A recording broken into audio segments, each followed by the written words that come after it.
मैं पढ़ती हूँ और जैसे कि करंट अफेयर्स हुआ, एनसीईआरटी हुआ, जो मेरा डेली का रहता है वो मैं लगा रखी हूँ। यहाँ पर प्लेट विवर्तनिक सिद्धांत पढ़ा था तो यहाँ पर ही मैंने ऐसे कैसे कैसे होता है बुक लगा रखी है, फॉलोइंग टेस्ट लगा रखे हैं। और ये मेरे इधर ऑप्शनल का सिलेबस है। उसमें थी तो मैं टीवी वगैरह देखती थी तो वहाँ पर मुझे एम्बेसडर कार दिखती थी तो मुझे लगता था कि मुझे बड़े होके ये लेना है। सेल्फ एनालिसिस मेरा कहता है कि एनसीईआरटी बहुत ही ज़्यादा इंपॉर्टेंट है, उसका बहुत रोल रहता है, चाहे वो आप प्रीलिम्स की बात कर रहे हो चाहे आप मेंस की बात कर रहे हो। Hello everyone, welcome to student. सभी हमारे साथ हैं गर्ल्स एस्पिरेंट जो कि मुखर्जी नगर के पास वजीराबाद है, वहाँ पर रहकर यूपीएससी की तैयारी करते हैं।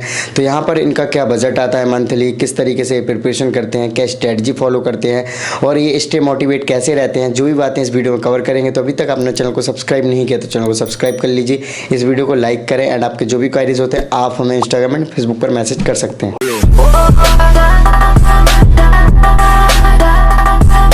हेलो फ्रेंड्स, मेरा नाम कीर्ति मिश्रा है, मैं यूपीएससी एस्पिरेंट हूँ। चलिए आज मैं आपको अपना रूम टूर कराती हूँ। जैसा कि आप देख रहे हैं, मेरी स्टडी टेबल है। यहाँ पर मैंने कुछ बुक्स रख रखी हैं जो कि मैं डेली यूजेस में पढ़ती हूँ। जैसे कि करंट अफेयर्स हुआ, एनसीईआरटी हुआ, जो मेरा डेली का रहता है वो मैं लगा रखी हूँ। यहाँ पर मैंने कुछ क्वेट्स लगा रखे हैं। जैसे कि मैंने यहाँ पर 4 सब्जेक्ट है, उन चारों सब्जेक्ट का एक शॉर्ट में कितना कितना पोर्शन है वो सब्जेक्ट्स लगा रखे हैं, कुछ कोट्स लगा रखे हैं। पढ़ते टाइम जो कीवर्ड्स मिलते हैं मैं उनको यहाँ पर लगा देती हूँ। और एक ये चार्ट फॉलो करती हूँ, जैसे कि कोई एग्जाम होता है उसमें 20 डेज 25 डेज या 30 डेज रहते हैं तो वो मैं स्लिप बना के लगा लेती हूँ। तो उससे मुझे पता रहता है कि मुझे कितने दिन बचे हैं मेरे एग्जाम को लेकर। कुछ कट्स मैंने इधर लगा रखे हैं जो मेरे सेल्फ राइट हैं। और जैसे कि आप आइए आपको रूम टूर कराती हूँ मैं अपना। ये इधर मेरी बुक सेल्फ है, यहाँ पर मैंने अपनी बुक्स लगा रखी हैं। मुझे नॉवल पढ़ने का बहुत शौक है तो मैं नॉवेल्स वगैरह भी पढ़ती हूँ। इधर आप देख सकते हैं Nitin Singhania art and culture के लिए, इंटरनल सिक्योरिटी के लिए मैंने अशोक कुमार सर की बुक ले रखी है। और लक्ष्मीकांत पॉलिटी के लिए रमेश सर की बुक इकोनॉमिक्स के लिए। और नीचे मैंने दृष्टि की क्विक बुक लगा रखी हैं, फॉलोइंग टेस्ट लगा रखे हैं। और ये मेरे इधर ऑप्शनल का सिलेबस है, कुछ मेरे नोट्स रखे हुए हैं। देन ये मैंने पूरा मेंस का सिलेबस यहाँ पर पेस्ट कर रखा है सब्जेक्ट वाइज। पेपर 1 में कौन कौन सा टॉपिक है वो, पेपर 2 में कौन सा टॉपिक है, पेपर 4 में कौन सा टॉपिक है, प्रीलिम्स का मैंने लगा रखा है। एंड मैंने अपने बेड पे अपना टाइम टेबल लगा रखा है अपने बेड के पास में। जैसे कि आप यहाँ पे देख सकते हैं 100 डेज बचे हैं प्रीलिम्स के लिए, तो उस हिसाब से मैं कैसे स्टडी करती हूँ, रिवीजन का मेरा क्या क्या पढ़ने का शेड्यूल रहता है वो मैंने लगा रखा है। और इधर मैंने कुछ क्वेट्स वगैरह लगा रखे हैं। इधर मैंने भगवान जी की फोटो लगा रखी है जिससे मुझे बहुत ही पॉजिटिव वाइब्स आती हैं, पॉजिटिव एनर्जी मिलती है। ये वीडियो शुरू करने से पहले आपके लिए इंपॉर्टेंट इन्फॉर्मेशन, अगर आप यूपीएससी सीएससी की प्रिपरेशन कर रहे हैं तो आपको पता होगा कि यूपीएससी सीएससी प्रिपरेशन में गाइडेंस की कितनी ज़्यादा इंपॉर्टेंस है। सो आपको ये भी पता होगा कि अनअकैडमी के द्वारा बहुत सारे बैचेस लाए जाते हैं जो कि यूपीएससी सीएससी प्रिपरेशन में काफ़ी हेल्पफुल होते हैं, जो कि टॉप एडुकेटर्स के द्वारा लाए जाते हैं। अभी अनअकैडमी के द्वारा नए जीएस के बैचेस 2022 एंड 23 के द्वारा लाए जा रहे हैं। जो स्टूडेंट 2022 और 23 की तैयारी कर रहे हैं वो डेफिनेटली इन बैचेस में इनरोल कर सकते हैं। ये बैच हिंदी एंड इंग्लिश दोनों मीडियम में अवेलेबल है। साथ ही इन बैचेस के साथ आपको बुक्स मिलेंगी जो डेफिनेटली काफ़ी हेल्पफुल होंगे आपके प्रिपरेशन में। ये जो बैचेस हैं 2 मार्च से स्टार्ट होने वाले हैं। सो जो भी 2022 एंड 23 का प्लान कर रहे हैं इन बैचेस में इनरोल कर सकते हैं। अब मैं आपको बता दूं आइकॉनिक सब्सक्रिप्शन के बारे में। आइकॉनिक सब्सक्रिप्शन में आपको डेडिकेटेड कोच मिलेंगे, यानी कि पर्सनल कोच मिलेंगे, 1-on-1 मेंटरशिप मिलेगी, स्टडी प्लानर मिलेंगे, क्वेश्चन आंसर प्रैक्टिस मिलेगी, साथ ही ओपन हाउस विद एडुकेटर्स होगा। साथ ही मैं आपको अनअकैडमी के एक एक्सेलरेट ऑफर्स के बारे में बता दूं, जिसका मतलब ये है कि अगर आप अनअकैडमी के 1 ईयर जीएस का कोई भी सब्सक्रिप्शन लेते हो तो इसमें आपको 6 मंथ का जो सब्सक्रिप्शन है वो फ्री मिलेगा, यानी कि 6 मंथ का सब्सक्रिप्शन आपको डेफिनेटली बिल्कुल फ्री मिलने वाला है। सो जो भी स्टूडेंट्स सब्सक्रिप्शन लेने का प्लान कर रहे हैं 2022 के लिए 23 के लिए, वीडियो के डिस्क्रिप्शन में लिंक है, जाकर आप कर सकते हैं। और 10% डिस्काउंट के लिए मेरा कोड स्टूडेंटो जरूर यूज करें। जैसे कि आप देख रहे हैं कि मैंने ये नोट्स बनाए हैं, तो जो पीटी से रिलेटेड रहता है वहाँ पे मैं कॉर्नर पे लिख देती हूँ पीटी से रिलेटेड है। देन फिर टॉपिक वाइज बना के शॉर्ट नोट्स है, मेरी लैंग्वेज खुद की लैंग्वेज में कोशिश करें नोट्स बनाने का। ऐसे अगर कोई कहीं पे ग्राफ मैप का सीन आता है तो फिर मैप आप बना के दिखा सकते हैं। और अगर जैसे कि यहाँ पर प्लेट विवर्तनिक सिद्धांत पढ़ा था तो यहाँ पर ही मैंने ऐसे कैसे कैसे होता है, कितनी कितनी लेयर रहती हैं, वो सब मैंने ड्रॉ करके दिखाया है। और ऐसे आप नोट्स बना सकते हैं। आगे अगर आप देख रहे हैं तो ये ज्वालामुखी वगैरह वाला, तो कैसे ज्वालामुखी उठता है, क्या वहाँ पर हॉट स्पॉट कहाँ पर होता है, ये पूरा डायग्रामेटिक समझने में बहुत ईजी रहता है। जैसे कि चट्टानों का देखिए तो यहाँ पर ऐसे पूरा एक सिनॉप्सिस बना लेना है पहले कि कौन कौन से नोट्स बनाए हैं, मतलब कौन कौन से टॉपिक मुझे इसमें कवर करने हैं, फिर ऐसे हेडिंग वाइज पॉइंट्स वाइज, तो ये पढ़ने में काफ़ी इजीली रहता है। ये पॉलिटी का मैंने नोट्स बनाया था, जैसे कि भारत परिषद अधिनियम 1861, तो उसका फिर डायग्रामेटिक फॉर्म बहुत इजी रहता है कि उसमें कितने सदस्य होते हैं, अतिरिक्त सदस्य कितने होते हैं, वो डायग्राम आप बना के, तो आप जब रिवीजन करते हो तो उसमें काफ़ी हेल्पफुल रहता है। आप इसको डायग्राम रिवीजन करते ही आपको पूरी थ्योरी समझ में आती है। नेक्स्ट अगर आप देख रहे हैं, मैंने केंद्रीय विधानमंडल में परिवर्तन का पूरा डायग्राम बनाया है कि कैसे केंद्रीय सभा होती है, राज्य परिषद होती है, उसमें कितना कार्यकाल है, कितने निर्वाचित सदस्य होते हैं, तो डायग्राम से समझने में बहुत ज़्यादा ईजी रहता है। 1935 का भारत शासन अधिनियम, यहाँ पर वही सेम चीज़ मैंने डायग्रामेटिक अपनाई है कि कितने सदस्य होते हैं, कितने राज्यसभा संघीय सभा जो है, वैसे करके डायग्राम से आपको काफ़ी समझने में इजी रहती है। और कलरफुल नोट्स बनाने का ट्राई करिए क्योंकि फिर वो पढ़ने में काफ़ी ज़्यादा अच्छा लगता है, अट्रैक्टिव। और मैंने अपनी डायरी भी बना रखी है जिसमें मैं क्वेट्स वगैरह लिखती रहती हूँ, कभी कुछ खुद से मुझे लिखना होता है तो वो मैं लिख देती हूँ। जैसे कि मैंने डाल रखा है मिशन यूपीएससी, मतलब किस ईयर मुझे क्रैक करना है, पूरा कैसे करना है, डिस्ट्रैक्शन, लैक ऑफ पेशेंस, सब जितना फ्रस्ट्रेशन होता है वो आप डायरी पे निकाल सकते हो। दैन मैंने खुद से कुछ लाइंस लिख रखी हैं, तो ये बहुत ज़्यादा हेल्पफुल करती है। जब आप फ्रस्ट्रेट होते हो, आप डिमोटिवेट होते हो, तो एक डायरी होनी चाहिए, उसमें आप लिख सकते हो कितना करना है, कैसे करना है। फ्रस्ट्रेशन डायरी बहुत अच्छी दोस्त होती है। सबसे पहले आप अपना नाम और एजुकेशन बैकग्राउंड बताइए। मेरा नाम कीर्ति मिश्रा है, मैं यूपी से बिलोंग करती हूँ। मेरा एजुकेशन जो है वो लखनऊ में हुआ है, मेरा नानी नाना के घर, और मैं एक हरदोई डिस्ट्रिक्ट से बिलोंग करती हूँ, छोटे से गांव से। ओके, सो कितना टाइम हो गया आपको यूपीएससी की प्रिपरेशन करते हुए? मैंने 2019 से स्टार्ट किया था। मैं सेल्फ स्टडी कर रही थी, मेरा कोई प्लान नहीं था दिल्ली आने का, बट लॉकडाउन में मेरा दिल्ली आने का प्लान बना। देन मुझे 1 साल हो गया दिल्ली में, और उससे पहले मैं 1 साल से प्रिपेयर कर रही थी, तो मुझे ओवरऑल 2 ईयर हो रहा है। ओके, सो फर्स्ट टाइम जब आप दिल्ली आए तो वो एक्सपीरियंस कैसा था? वो एक्सपीरियंस एक्चुअली मैं सबके साथ शेयर करना चाहूँगी। जब फर्स्ट टाइम आप दिल्ली आए तो मतलब मैं दिल्ली आई, मैं किसी को यहाँ पर नहीं जानती थी, मैं एक फ्रेंड के थ्रू यहाँ पर आई, सिर्फ उसको ही जानती थी। मतलब बहुत सारी चीज़ें आपको फेस करनी पड़ती हैं जब आप नए नए दिल्ली आते हो। कैसे आपको रहना है, कोई फ्रेंड नहीं, अकेलापन आपको फील होता है, कैसे आप मोटिवेट रहो, घर से दूर पहली बार निकलो, बहुत सारी प्रॉब्लम्स आती हैं, बट धीरे धीरे सारी चीज़ें मैनेज हो जाती हैं, क्योंकि अगर आप अपने गोल पे फोकस्ड हो देन आप सब कुछ रिकवर कर लेते हो। स्टार्टिंग में प्रॉब्लम होती है, बट हाँ ये है कि धीरे धीरे आप करना चाहो तो सब कुछ हो जाता है। और फिर मेरे रूम, मतलब जिनके साथ मैं पहले रहती थी, फिर मैंने रूम चेंज किया, अभी मैं दिव्यानी दीदी के साथ में रहती हूँ। सब लोग बहुत सपोर्टिव हैं, बट हाँ ये ना, अगर एक आपको सपोर्टिव फ्रेंड मिल जाता है तो आपकी जर्नी बहुत ईजी हो जाती है। राइट, सो मैम जैसे कि आपने बताया कि आप दिल्ली में अकेले आए थे जब काफ़ी प्रॉब्लम्स हुई थी, तो मैम सबसे पहले आती है रिसोर्सेज कलेक्ट करने की बात। तो रिसोर्सेज कैसे कलेक्ट करना स्टार्ट किया, या फिर कोचिंग लेना के बारे में सोचा होगा, इस तरीके से चीज़? सर रिसोर्सेज की अगर बात करें तो कोचिंग का मैंने कभी प्लान नहीं किया था कि मुझे कोचिंग करनी है, क्योंकि हमेशा से मेरा था सेल्फ स्टडी। मैं लखनऊ रह के स्टडी कर रही थी, तो मैंने अपना एनसीईआरटी और ऑथेंटिक बुक्स जितनी भी होती, मैंने एक बार पूरा सिलेबस कवर कर लिया था। फिर जब मैं दिल्ली आई तो फिर यहाँ पर मैंने देखा कि कैसे लोग प्रिपरेशन करते हैं, एक्चुअली मतलब रियल कंपटीशन क्या है वो मुझे पता चला कि मैं कहाँ पर स्टैंड करती हूँ। तो रिसोर्सेज का फिर मैंने काफ़ी लोगों से बात की। जब धीरे धीरे मेरा फ्रेंड सर्कल बढ़ा, उन लोगों से मैंने पूछा, सीनियर्स से मैंने पूछा कि कैसे मुझे प्रिपरेशन करनी चाहिए, कैसे अपनी मिस्टेक्स को पहचाना, अपनी मिस्टेक्स को कैसे इम्प्रूव करें हम। देन फिर अपने ऊपर वर्क किया मैंने, और फिर जाके मैंने अपनी मिस्टेक्स देखी और रिसोर्सेज कलेक्ट किए क्लासेस के लिए। फिर मैंने नोट्स वगैरह देखे, यहाँ आकर बच्चों से पूछा तो उन्होंने बताया कि सब्जेक्ट के लिए कौन से टीचर के नोट्स पढ़ने चाहिए, कैसे हमें पढ़ाई करनी चाहिए, कैसे हमें शेड्यूल फॉलो करना चाहिए। ओके, सो मैम जैसे कि आप यूपी से बिलोंग करते हो, तो मैम कहाँ से आपको आइडिया आया कि आपको यूपीएससी की तैयारी करनी है, फिर मोटिवेशन कहाँ से आया?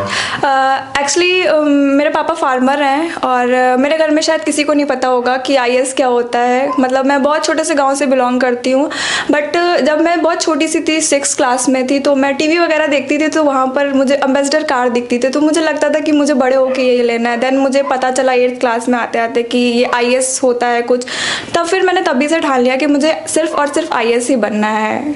और एक सेल्फ कॉन्फिडेंस खुद में, मतलब सेल्फ बिलीव क्रिएट कर लिया मैंने कि नहीं बस आईएएस और सिर्फ आईएएस। ओके, सो मैम अभी तक आपने कोई अटेम्प्ट वगैरह दिया? हाँ, मैंने एक अटैम्प्ट दिया था 2021 में। अभी मेरा फर्स्ट अटैम्प्ट था, क्योंकि मैंने 2020 में मेरा ग्रेजुएशन कंप्लीट हुआ है रिसेंटली।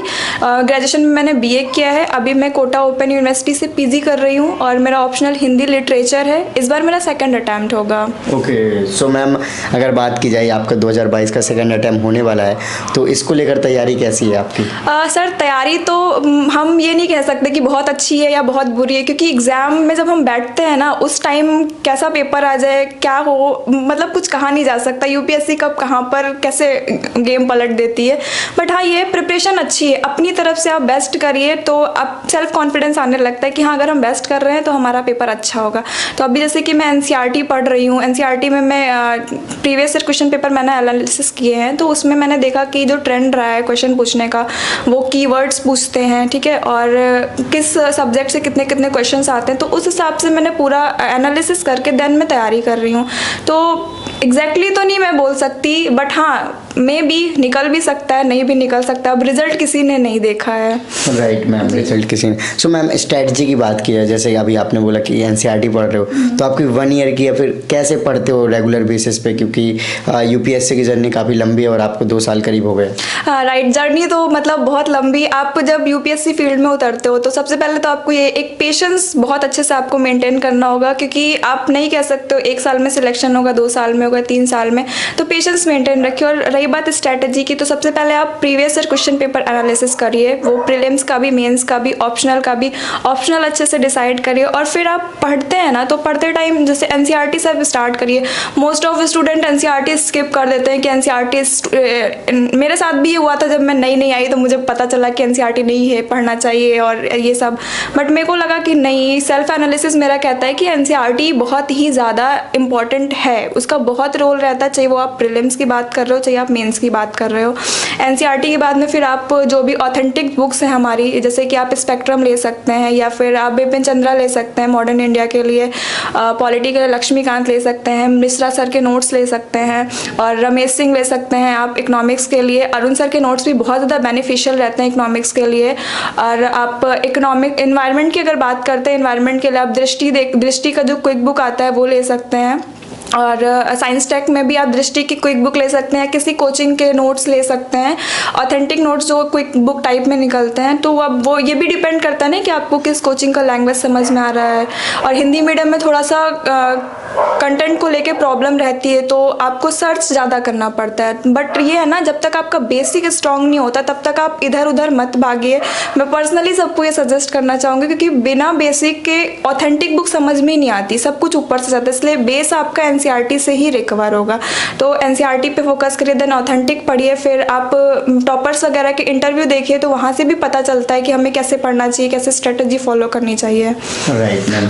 सो मैम अगर बात की जाए जैसे कि इंटरव्यू के लिए, तो इंटरव्यू के लिए आप क्या कर रहे हो? इंटरव्यू की जो मैंने एक इंटरव्यू सुना था आईएएस ओपी चौधरी सर का, तो उन्होंने बताया था कि इंटरव्यू की जो प्रिपरेशन होती है ना, वो मेंस के रिजल्ट आने के बाद नहीं स्टार्ट होती है। वो आप जिस दिन से तैयारी करना शुरू किए हो, आपको तभी से करनी पड़ेगी, क्योंकि आप अपनी पर्सनैलिटी में 1 दिन में 10 दिन में चेंज नहीं कर सकते हो।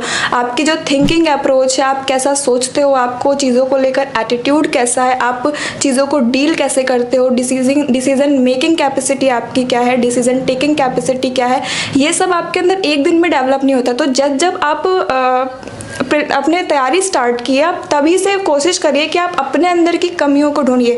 जैसे और ग्रुप स्टडी बहुत मैटर करती है। जैसे हम 3 लोग हैं, ग्रुप में पढ़ाई करते हैं, दिव्यानी दीदी, दिनेश भैया, एक मेरा फ्रेंड है सतीश, और एक लखनऊ के मेरे फ्रेंड है, सीनियर है वो मेरे, राकेश सर। तो हम सब ना ग्रुप स्टडी करते हैं कि कैसे प्रिपरेशन करनी चाहिए, एक दूसरे की मिस्टेक्स बताते हैं, प्रोनाउंसिएशन पे भी ध्यान देते हैं एक दूसरे को कि ये वर्ड आपने गलत बोला, यहाँ पर आपको ऐसा सुधार करना चाहिए, उठना बैठना, बोलने का तरीका, वे ऑफ टॉकिंग क्या है, वे ऑफ वॉकिंग क्या है, एवरीथिंग हम फोकस करते हैं एक दूसरे का, क्योंकि हम खुद की कमियां नहीं खुद से ढूंढ सकते हैं। तो हमें फ्रेंड्स इस चीज़ में बहुत ज़्यादा हेल्प करते हैं। ओके, सो मैम इन्वायरमेंट की बात की जाए मुखर्जी नगर में, खासतौर पे हिंदी मीडियम के स्टूडेंट्स, तो क्या लगता है कि क्या माहौल है हिंदी मीडियम का स्टूडेंट्स को लेकर? कितने हिंदी मीडियम के स्टूडेंट्स होंगे अगर ऐसा लमसम आइए? माहौल की बात करें तो कंपटीशन बहुत ज़्यादा है, सिलेक्शन हिंदी मीडियम का बहुत कम है। अगर देखा जाए तो शायद 0.001% समथिंग में है इस बार, क्योंकि अगर रिजल्ट देखा है तो 20 से 22 बच्चों का सिलेक्शन हुआ है हिंदी मीडियम से। कंपटीशन बहुत है, डिफ़िकल्ट है, बट ये है ना, आप फोकस रह के करिए। और माहौल अच्छा है, अब माहौल आप पर ही डिपेंड करता है, आपका फ्रेंड सर्कल कैसा है ये बहुत मैटर करता है आपकी प्रिपरेशन में। क्योंकि अगर आप 10 अच्छे लोगों के साथ में हो ना तो आपकी थिंकिंग भी वैसे ही डेवलप होगी। आप जैसे के साथ रहोगे, संगत का असर होता है, तो वही सेम चीज़ है। मुखर्जी नगर का माहौल अच्छा है, नेहरू विहार भी अच्छा है, मैं नेहरू विहार भी रही हूँ, तो माहौल काफ़ी अच्छा है। बट ये है ना, डिपेंड ये भी करता है कि आप किसके साथ रह रहे हो, सबसे ज़्यादा तो वही इफेक्ट करता है। क्योंकि 24 घंटे में हमें लगभग 18-19 घंटे जो भी है हम सोते हैं या जो भी हम वर्क करते हैं, मैक्सिमम हम 1 घंटे के लिए बाहर निकलते होंगे या नहीं भी निकलते हैं। ऑल ओवर टाइम हम अपने रूम में अपने रूम पार्टनर के साथ बिता रहे हैं, तो वो मैटर करता है कि वो कैसा है, वहाँ से हमारा माहौल जनरेट होता है। और अगर हम अच्छे से पढ़ रहे हैं तो हिंदी मीडियम से भी रिजल्ट बहुत ज़्यादा आएगा। क्योंकि हिंदी मीडियम से रिजल्ट ना आने का एक और रीज़न, एक तो फॉर्म हिंदी मीडियम से कम पढ़ते हैं, क्योंकि इंग्लिश मीडियम का अगर और हिंदी मीडियम का रेशियो देखा जाए तो एवरेज रेशियो 80-20 रहता है, ठीक है। अब उसमें भी ये रहता है ना, हिंदी मीडियम वालों का बैकग्राउंड, हिंदी मीडियम वाले उनका इंग्लिश भी वीक रहता है, उनका मैथ्स भी वीक रहता है, ना तो वो इंजीनियरिंग बैकग्राउंड से रहते हैं, ना वो IIT वाले रहते हैं, ना वो MBBS वाले रहते हैं। तो उनको जो चीज़ वो लोग सीख के आए इंग्लिश मीडियम वाले, हिंदी मीडियम वालों को वो सीखते सीखते 1 से 2 साल लग जाता है। ये एक बहुत बड़ा फैक्टर है हिंदी मीडियम से लेट रिजल्ट आने का। बट ऐसा नहीं कि रिजल्ट नहीं आता है, आप करो ज़रूर आएगा। मैं खुद कर रही हूँ आएगा, बस इसी बिलीव में ना कि आएगा, एक दिन होगा। बट आप मेहनत कर रहे हो, मेहनत कभी वेस्ट नहीं जाती है। Okay, so ma'am time table आप क्या फॉलो करते हैं वैसे? टाइम टेबल का सर ये है कि मैं स्टॉप वॉच से पढ़ाई करती हूँ, तो डेली का हमारा 8 से 9 घंटे रहता है स्टडी का, 8-9 घंटे। क्योंकि वही है ना कि हम जितना गेन कर पा रहे हैं उतना ही पढ़ते हैं, फॉर्मेलिटी नहीं करनी होती है। सुबह हम उठते हैं 7 बजे समथिंग या 6:30 उठ गए, फिर हमने अपना स्टार्ट किया 12 बजे तक, 4 घंटे 3.5 घंटे स्टॉप वॉच से निकलता है। उसमें ब्रेक टाइम जो रहता है वो हम हटा देते हैं। ऐसा तो हमें लगता है हम 5 घंटे पढ़ रहे, 6 घंटे पढ़ रहे, बट जब आप स्टॉप वॉच लगाते हो देन आपको समझ में आता है कि कितना टाइम निकला है। फिर मैं खाना खाती हूँ, देन उसके बाद मैं आधे घंटे रेस्ट करके फिर वापस से स्टार्ट करती हूँ। फिर शाम तक पूरा 2 से 3 स्लॉट में पढ़ती हूँ। फिर रात में भी डिनर करने के बाद में 1 घंटे 1.5 घंटे सीसेट के लिए पढ़ लिया, मैथ्स पढ़ लिया या पैसेज सॉल्व कर लिया, या कभी कभी नहीं मन किया पढ़ने का तो सेल्फ मोटिवेशन बहुत ज़रूरी है, अकेले बैठ लिया, जो मेरी हॉबीज़ हैं जैसे कि स्केचिंग करना, नॉवल पढ़ना, वो सब मैं कर लेती हूँ। ओके, सो मैम बात की जाए जैसे कि अभी आपने बताया कि आप मोटिवेट रहते हो, तो मैम स्टे मोटिवेट रहने के लिए आपने क्या किया था जब आपका लास्ट ईयर जो आपने अटेम्प्ट दिया प्री भी क्लियर नहीं हुआ, तो उसके बाद? हाँ सर, स्टे मोटिवेट का बात ये ना, मोटिवेशन सेल्फ आता है। हम जब सुबह उठते हैं ना तो हमें लगना चाहिए कि हम क्यों उठ रहे हैं। एक ये नहीं मतलब पढ़ाई करके हम किसी पे एहसान नहीं कर रहे हैं, तो हमें इस तरीके से करना चाहिए कि नहीं, उठना है अपने लिए करना है, जो करना है अपने लिए कर रहे हैं, कल को अपने देश के लिए कुछ करेंगे। एक ये रहता है फैक्टर। और दूसरा चीज़ है, नहीं हुआ फर्स्ट अटैम्प्ट में, प्री नहीं क्लियर हुआ, डजंट मैटर, हो सकता है सेकंड में हो जाए, बट ये है ना, छोड़ना नहीं है। जब तक हमारे पास चांस है तब तक हम करते रहेंगे।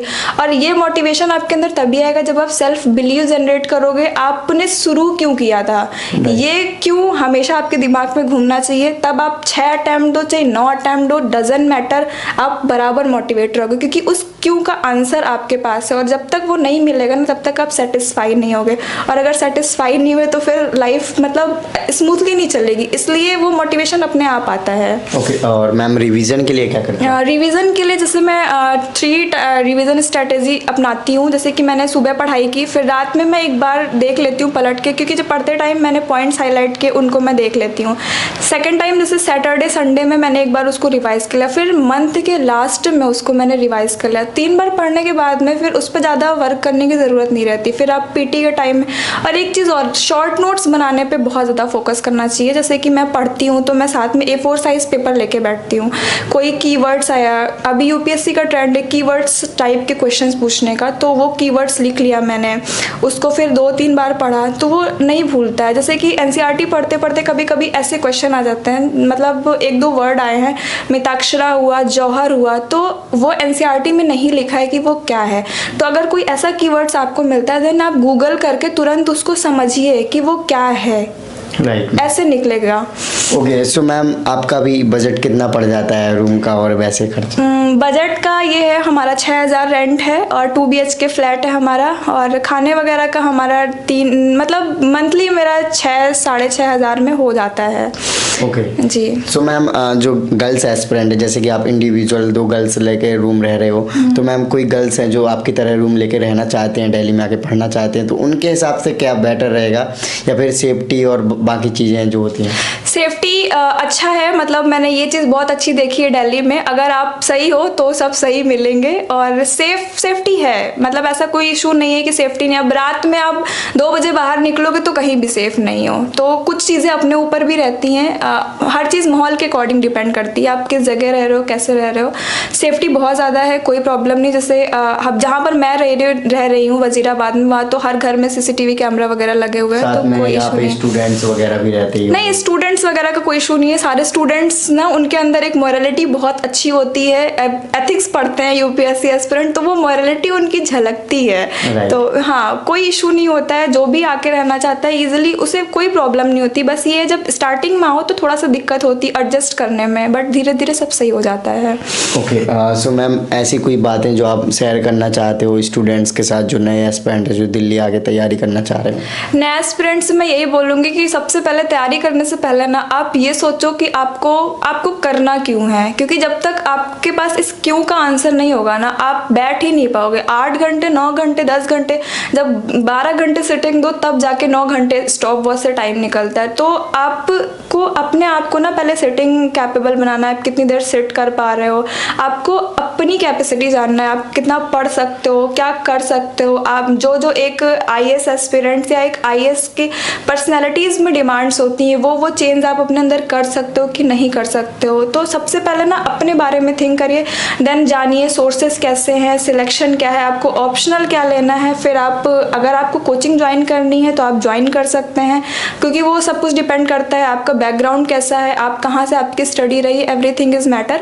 तो इस हिसाब से आप सब कुछ देख लीजिए, सोच लीजिए। प्रिपरेशन स्टार्ट करने से पहले ना आप पेशेंस कितना रख सकते हो ये पहले सोच लीजिए, देन आप स्टार्ट करिए। क्योंकि स्टार्टिंग में जैसे मैं बोलती थी कि फर्स्ट अटैम्प्ट हो जाएगा, सेकंड हो जाएगा, तो ये होता है ना, इमेच्योरिटी होती है बहुत ज़्यादा। जब आप उतरते हो ना तब पता चलता है एक्चुअली कंपटीशन क्या है और कैसे आपको करना है। तो सेल्फ कैपेसिटी जानना बहुत ज़रूरी है, और फिर आप स्टार्ट करिए। ऑल द बेस्ट सभी एस्पिरेंट्स के लिए। और बहुत अच्छी बात है अगर कोई भी ये थिंक करता है करने के लिए, क्योंकि हम सोचेंगे जब युवा बदलेगा तभी देश बदलेगा। So thank you so much ma'am for your lovely message. So guys, देखा मैम ने अपनी जर्नी को आपके साथ में डिटेल में शेयर किया, साथ में उन्होंने ये भी बताया कि उनका मंथली बजट वगैरह यहाँ पे कितना आ जाता है इंडिविजुअल। सो आई होप कि आपको वीडियो अच्छी लगी होगी, तो इस वीडियो को लाइक करें। अभी तक आपने चैनल को सब्सक्राइब नहीं किया तो चैनल को सब्सक्राइब कर लीजिए, एंड आपके जो भी क्वारीज होते हैं आप हमें इंस्टाग्राम एंड फेसबुक पर मैसेज कर सकते हैं। इन सभी के लिंक वीडियो के डिस्क्रिप्शन में। जय हिंद।